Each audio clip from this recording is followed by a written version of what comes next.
All right, let's just jump right in. We all deal with complex relationships every single day, right? But how often do we actually stop and think about the invisible currents of power and privilege that are shaping them?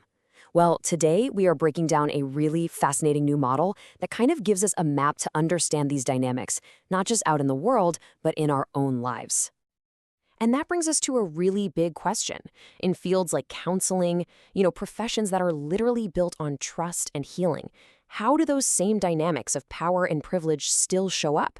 It's a huge paradox, and the research we're going to look at today tackles it head on.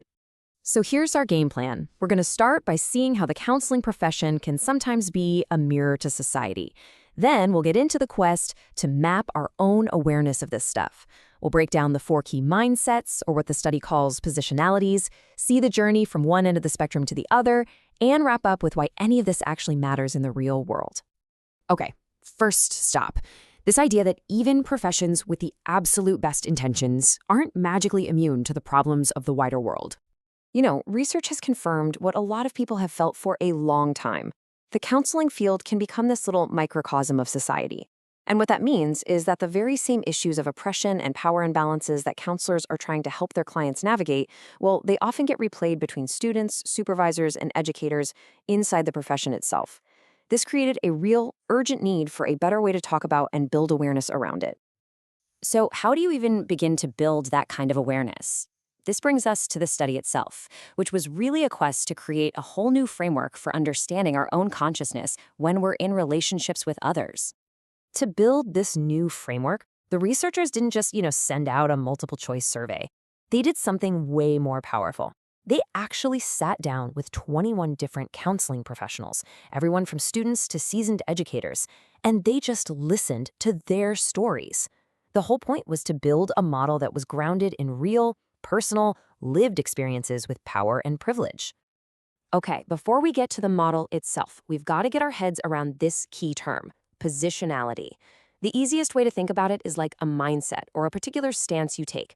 It's this attitudinal commitment. It's basically the lens through which you see yourself and other people when it comes to power dynamics. It's not just what you think, it's how that thinking actively shapes how you interact with everyone around you. And this brings us to the absolute core discovery of the study, the developmental model of relational consciousness. This model maps out 4 distinct positionalities. This is our brand new map for understanding awareness. And here it is, the full model. Now, I know, looking at it for the first time, it might seem a little complex, but just take a second and look at the flow. You can see it charts a really clear developmental path, right? It moves from a place of feeling excluded and powerless on one side, all the way over to a place of shared humanity and liberation on the other. Pretty cool. Okay, let's break down each one of these stages. So the very first positionality is called siloed, and this is all about an awareness of exclusion. From this viewpoint, power imbalances feel totally permanent, like they're set in stone. You feel like you're being controlled by others, that you're misunderstood, and that you're fundamentally separate or, siloed from the people who have more power. And listen to how a study participant named Sarah put it. It just perfectly captures this feeling. She said, "I felt powerless. It felt violating, like my values didn't count." That gut punch of feeling invalidated and completely shut down, that is the hallmark of the siloed position. Okay, let's move to the next stage and see how this develops. This one is called the deprived positionality, and it's all about an awareness of suppression. This is where you feel like you have to hide or hold back parts of your identity, your beliefs, your background, your true self, just to fit in or be seen as acceptable. And what's really incredible here is just how visceral this experience is. One participant, Leanne, remembered, "I concealed my spirituality. I remember my heart beating rapidly, thinking, I'm going to reveal this, and I don't know how this is going to change the way they think about me." Wow. You can literally feel the fear and that internal stress of having to suppress a core part of who you are. The third stage, connected, is a huge turning point. This is where you develop an awareness of both your own experiences and the experiences of other people. It's not just about your own feelings of being oppressed anymore.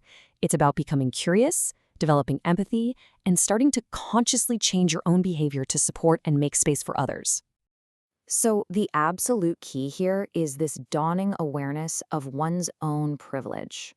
A participant named Carmen reflected, There are challenges I do not have to face. I'm privileged that way.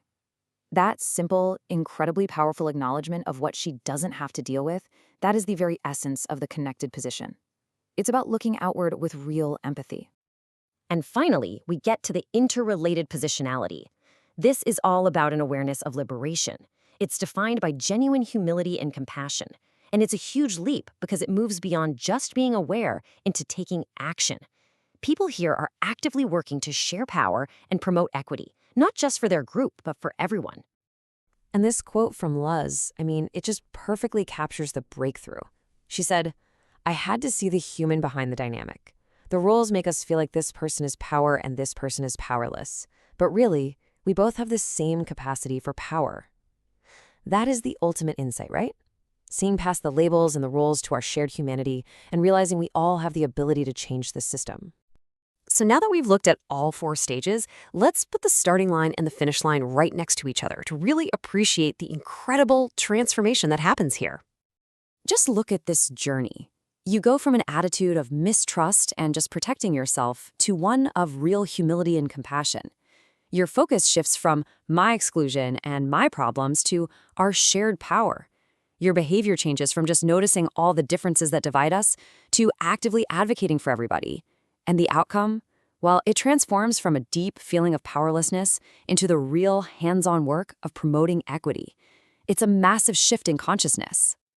Okay, so this is a great model, it's a cool theory, but what do we actually do with it? How does this go from a research paper into something we can use? That is what this last section is all about. The researchers laid out some really clear, actionable steps. For educators, it's about using tough case studies, what they call disorienting dilemmas, to push students out of that siloed way of thinking. For supervisors, it's about being able to have open conversations, to actually name these positionalities, and to turn tough moments into opportunities for growth. And for practitioners, it's about using this model like a map to understand where they are and where their client is, which helps them show up with more authenticity and advocate way more effectively. So we'll end on this thought. This model gives us a powerful new language, a new map for understanding our relationships.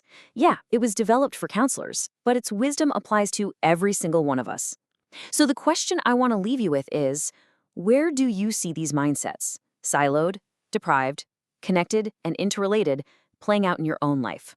At your job, in your community, maybe even with your own family.